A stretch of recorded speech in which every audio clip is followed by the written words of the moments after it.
प्रिय श्रोताजनों, नमस्कार।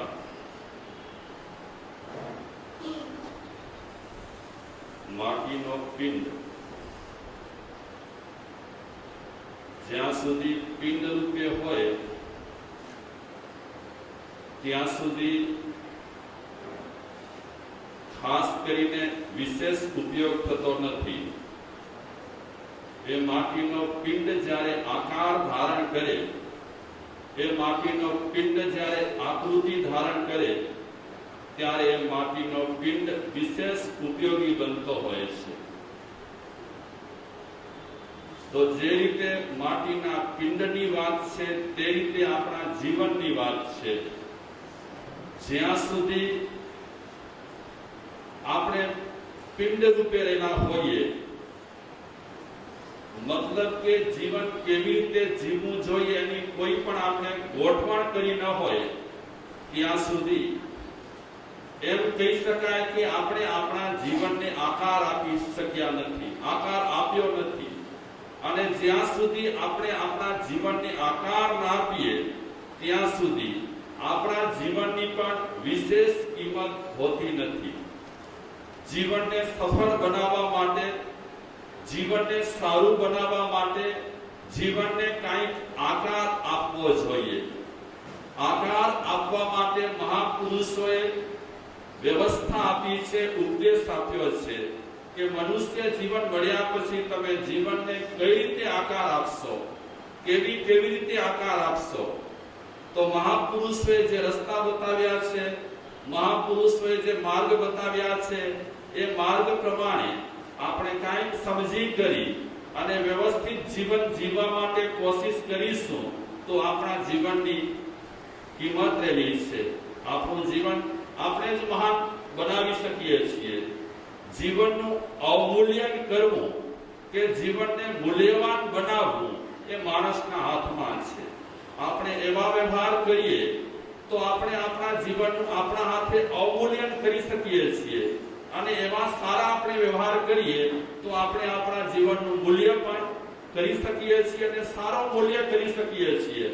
આજે આપણે બધા મહાપુરુષોને શું કામ યાદ કરીએ છીએ? આપણે એ સંપ્રદાયના છીએ એટલા માટે નહીં, આપણે મહાપુરુષોને એટલા માટે યાદ કરીએ છીએ કે એમણે સારું જીવન જીવ્યું। સારું જીવન જીવવાને કારણે એ મહાપુરુષોને વિશ્વ યાદ કરે છે, જગત યાદ કરે છે। तो महापुरुषों ने याद करिए છીએ केवल संप्रदाय माटे नहीं, केवल मत माटे नहीं, केवल આપણે એ માર્ગના રેલા છીએ એટલા માટે નહીં, પણ એમનું જીવન એટલું સરસ હતું કે આવું જીવન આપણને પણ જીવવા જેવું છે। એવી જ્યારે મહાપુરુષોના જીવનમાંથી આપણે માહિતી લઈએ ત્યારે એમના જીવન દ્વારા આપણને શ્રદ્ધા પેદા થાય। તો જીવન સારું બનાવવું કે જીવન નરસું બનાવવું એ કોના હાથની વાત છે? માણસના હાથની વાત રહેલી છે, આપણા હાથની વાત રહેલી છે। તો અત્યારે ચાતુર્માસિક વ્યાખ્યાન માળામાં મહાશ્રુતધર હરિભદ્ર સુરી રચિત ધર્મબિંદુ ગ્રંથના આધારે ચાતુર્માસિક વ્યાખ્યાન માળા ચાલી રહેલ છે।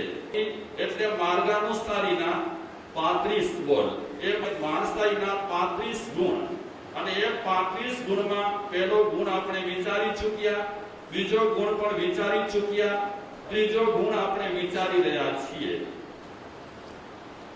ગૃહસ્થ જીવનમાં લગ્ન નિવાર્ય નથી, અનિવાર્ય છે। દીક્ષા લઈ લઈને કેટલા લેશે? હા, અને બ્રહ્મચર્ય પાડી પાડી, અખંડ બ્રહ્મચર્ય પાડી પાડી અને પાળનારા કેટલા હશે? बाकी सार्वजनिक रीते विचारवा जाइए तो गृहस्थ जीवन में लग्न एक अगत्यना संस्कार रहेला छे। અને ભારતીય સંસ્કૃતિમાં સંસ્કાર કહે છે એને, લગ્ન જીવન, અને એને વળી કહે છે પવિત્ર સંસ્કાર। એટલે લગ્ન જીવનની કાંઈક મહત્તા રહેલી હશે, એ લગ્ન જીવનની કાંઈક મૂલ્ય હશે, એના કારણે એને પવિત્ર સંસ્કાર કહ્યા છે, ખરાબ સંસ્કાર નથી કીધા। અને ત્યાં સુધી વાત કરી છે ધન્ય ગૃહસ્થાશ્રમો, ગૃહસ્થાશ્રમ ને ધન્ય છે। કારણ કે એ ગ્રહસ્થાશ્રમને આધારે બધા આશ્રમો રહેલા છે. આજે સાધુઓ જે જીવન જીવી રહ્યા છે, કોના આધારે જીવી રહ્યા છે? ગમે તેવા ધુરંધર સાધુ કાં ન હોય, ગમે તેવા જોરદાર સાધુ કાં ન હોય, ગમે તેવા સાધુ રહેલા હોય, બધાનો આધાર કોનો છે? ગ્રહસ્થાશ્રમનો આધાર રહેલો છે. કાંઈ પણ જોઈએ, ખાવાનું જોઈએ, પીવાનું જોઈએ, રહેવાનું જોઈએ, કપડાનું જોઈએ, તો એ બધા કોણ પૂરા પાડે છે? સાધુઓ કઈ કમાવા જતા નથી. આ તો દાન તમારા દ્વારા મળે, ટ્રસ્ટ બનાવે, તો પણ એ દાન કોનું હોય છે? કોનું હોય છે દાન? આ સાધુઓ કમાવા જતા નથી. એટલે તો મજાકમાં ઘણા કહે છે કે પૈસા ભેગા કરવા તો સાધુ બની જાઓ. મજાકમાં કહે છે, બહુ એમાં મહેનત નથી. પણ મહેનત છે એમાં, બાપા ઘણી મહેનત છે. ખોટું સાચું ઘણું કરવું પડે. કહેવાનો મતલબ એ કે મહાપુરુષોએ ગ્રહસ્થાશ્રમને અધન્ય નથી કીધો, ગ્રહસ્થાશ્રમને ધન્ય કીધો છે. અને ગ્રહસ્થાશ્રમમાં પણ એવા ભાગ્યશાળી લોકો રહેલા છે, એવું સરસ મજાનું જેમનું દાંપત્ય જીવન રહેલું છે, એ આ ગ્રહસ્થાશ્રમમાં અને સંસારમાં આદરણીય છે. હું આજે તમને સત્ય ઘટના કહું. ક્યારેક આદરણીય ગ્રહસ્થાશ્રમને કારણે આપણું માથું પણ ઝૂકી જાય કે વાહ ભાઈ, આવા પણ ગ્રસ્ત રહેલા છે કે સરસ રીતે જિંદગી જીવે છે. કોઈ ગામમાં કૌશિક ભાઈ નામના એક ગ્રહસ્થ હતા. એમની પત્નીનું નામ હતું સુશીલા. બંનેનું દાંપત્ય જીવન બહુ સરસ રીતે ચાલતું હતું. ઘણાના દાંપત્ય જીવન પ્રસન્ન દાંપત્ય જીવન હોય છે. બહુ સરસ રીતે જિંદગી જીવતા હોય છે. કોઈ જન્મના એવા પુણ્ય રહેલા હોય અને એવા કોઈ સંસ્કાર મળી ગયા હોય, જેમના કારણે પ્રસન્ન દાંપત્ય જીવન એકદમ સરસ રીતે જીવતા હોય. તું જેવું કાંઈ પણ ન હોય. તો આ કૌશિકભાઈ અને સુશીલાબેન બંનેનું જીવન એકદમ સરસ મજાનું. જાતે દાડે એને ત્યાં એક પુત્રી થઈ, જેનું નામ પાડ્યું પ્રિયંકા. દાંપત્ય જીવન સારું હોય, દંપતી સંસ્કારી રહેલા હોય, તો પ્રાય કરીને સંતાનોમાં એમના સંસ્કારો અવતરતા હોય છે. એમાં અપવાદ માર્ગ પણ હોય છે કે ઘણી વખત મા બાપ બહુ સંસ્કારી હોય અને સંતાનોમાં સંસ્કાર ના આવ્યા હોય. એમાં ઘણા કારણો હોઈ શકે છે. ગત જન્મ પણ કારણરૂપ હોઈ શકે છે. આ જન્મમાં પણ એવું કઈ વાતાવરણ હોય, એના કારણે પણ સંતાનોમાં સંસ્કાર ના આવી શકે. ઘણા કારણો હોઈ શકે છે. પ્રિયંકા નસીબદાર હતી કે એના મમ્મી પપ્પા એટલા સંસ્કારી અને એટલા સરસ હતા. સમય જતા એ પ્રિયંકા મોટી થાય છે. આ સંસારમાં જેમ માણસોએ દીકરાનો મહિમા ગાયો છે, તેમાં સંસારમાં દીકરીઓનો પણ મહિમા છે. બહુ જ મહિમા રહેલો છે દીકરીઓનો. એક શાયર કહે છે, ખુદા ને મુझको बख्श दी, खुदा ने मुझको बख्श दी एक फूल सी बेटी, खुदा ने मुझको बख्श दी एक फूल सी बेटी, शायद मेरे हिसाब में कुछ नेकियां होगी, शायद मेरे हिसाब में कुछ नेकियां होगी, खुदा ने मुझको बख्श दी एक फूल सी बेटी. भगवान ने एक सरस मजानी મને બેટી આપી, એક દીકરી આપી, પુત્રી આપી. ચોક્કસ મારા હિસાબમાં નેકિયા એટલે કાંઈક મેં સારા કામ ક્યારે પણ કર્યા હશે કે મારા હિસાબમાં ભગવાને આ નેકી જોઈ, સારા કામ જોયા, અને કદાચ એ સારા કામને કારણે મને શેની ભેટ આપી? ભગવાને બેટીની ભેટ આપી. હવે એવો જમાનો આવી ગયો છે.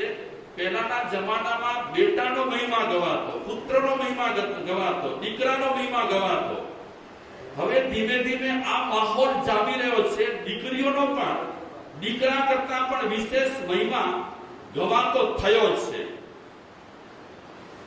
અને એક શાયર કહે છે સરસ મજાની વાત, घर आंगन की शान है बेटी, घर आंगन की शान है बेटी, मात पिता की जान है बेटी, मात पिता की जान है बेटी, कुल का गौरव गान है बेटी, कुल का गौरव गान है बेटी, बेटी बंधु गर्व के है घर का, बेटी बंधु गर्व है घर का, दिवाली पर्व है घर का, ईश्वर का वरदान है बेटी, ईश्वर का वरदान है बेटी, घर आंगन की शान है बेटी। घर आंगणाની શાન એટલે દીકરી। ઘણી વખત મા બાપને તો આમ દીકરા ને દીકરી સમાન હોય, પણ દીકરીને રમાડતી વખતે મા બાપને જે આનંદ થતો હોય એ આનંદ કંઈક અલગ રહેલો હોય છે। हमारा कच्छना एक कवियत्री, किशोर भाई आप पण ओळखो छो, एक कच्छनी कवियत्री एने पण एक सरस मजानी बेटी पर रचना करी छे। વાત આવી છે એટલે એ પણ રચના હું આપની સામે પેશ કરું। उसकी मुट्ठी में है, उसकी मुट्ठी में जान होती है, उसकी मुट्ठी में जान होती है, जिसकी बेटी जवान होती है, जिसकी बेटी जवान होती है।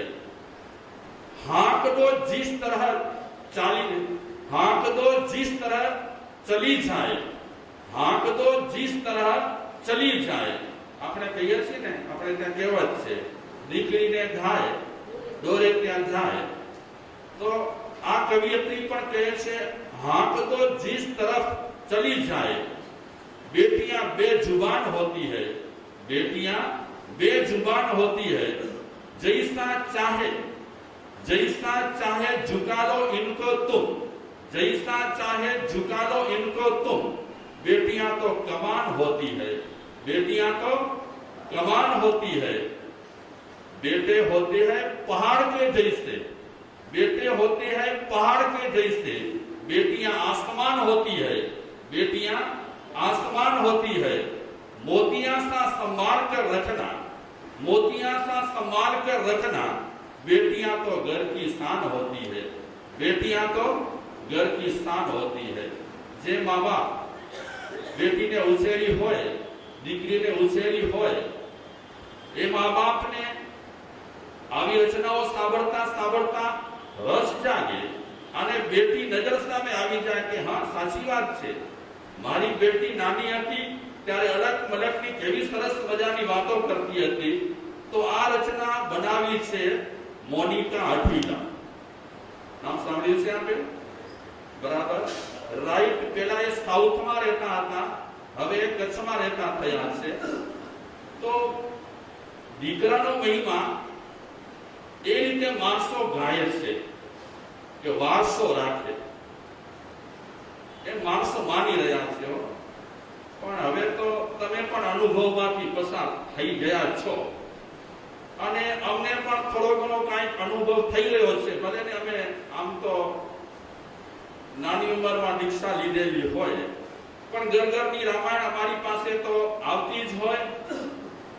ઘણી વખત વારસો એમ વિચારે છે કે દીકરા હોય તો વારસો રાખે, પણ દીકરા મોટા થયા પછી, ઠીક ઉંમરના થયા પછી, કોલેજમાં ભણતા ભણતા એ તમને રંગ અને રૂપ બતાડી દે। એમના રંગ અને રૂપ તમે જોઈ લો પછી શું મનમાં વિચારો? તમારું માને નહીં, તમારાથી ઉપર વટ જાય, તમારી સાથે વાતે વાતે ઝઘડા કરે, ખોટી રીતે પૈસા માંગે અને તમે જ્યારે ફટા કરીને ના પાડી દો ત્યારે શું ને શું થાય એ આપ સૌ કદાચ અનુભવમાંથી પસાર થઈ રહ્યા હશો કે થઈ ગયા હશો। તો વારસો હવે આજના જમાનામાં સુધરેલા માણસો તો કહે છે વારસાની વાત હવે જવા દઈએ। દીકરો વારસો રાખશે અને એ દીકરો જો માથાનો ફરેલો પડે અને આઉટલાઈન પર હોય તો વારસો રહે તોય શું અને વારસો ન રહે તોય શું। અને એના કરતા દીકરી જો તમને મનને શાંતિ આપતી હોય, તમારા જીવનને શાંતિ આપતી હોય અને ઘરને હર્યું ભર્યું રાખતી હોય તો તો દીકરી ઘણી વખત દીકરા કરતા સવાઈ નીવડતી હોય છે. તો આ પ્રિયંકાની જે આપણે વાત કરીએ એ મોટી થઈ એને ભણાવે છે. એકની એક દીકરી, ખરેખર દીકરી વાળાએ અફસોસ કરવા જેવું નથી અને ઘણા દીકરી વાળા અફસોસ કરતા પણ નથી કે મારા સાહેબ હવે છોકરાઓની અમે હાલત જોઈએ છીએ ત્યારે એમ થાય છે કે ભગવાને દીકરી આપીને તે સારું કર્યું અને તેમાં પણ સંસ્કારી દીકરી મળી હોય, ગુણિયલ દીકરી મળી હોય તો મા બાપને આઠે પહર આનંદ હોય અને નહીં તો આઠે પ્રહર શું હોય? ઉપાધિ. આઠે પ્રહર ઉપાધિ. તો ધીમે ધીમે ધીમે ધીમે આ પ્રિયંકા ગ્રેજ્યુએશન પૂરું કરે છે. સારું એને ભણાવે છે. ભણાવવાનો ઉદ્દેશ મા બાપ રાખે છે. શું ઉદ્દેશ હોય છે ભણાવવાનો? દીકરીને ભણાવવાનો ઉદ્દેશ શું હોય છે? હવે તો અમે મા બાપો પાસેથી એવું પણ સાંભળીએ છીએ કે દીકરીઓને બહુ ભણાવવા જેવી નથી. પહેલા એક સમય એવો આવી ગયો હશે, એક એવો પિરિયડ આવી ગયો કે દીકરીઓને ભણાવવા જેવી છે. હવે એવા અનુભવો થયા પછી ઘણા મા બાપ એમ પણ કહે છે કે આના કરતા એને કોલેજમાં ન મોકલાવી હોત તો વધારે સારું હતું.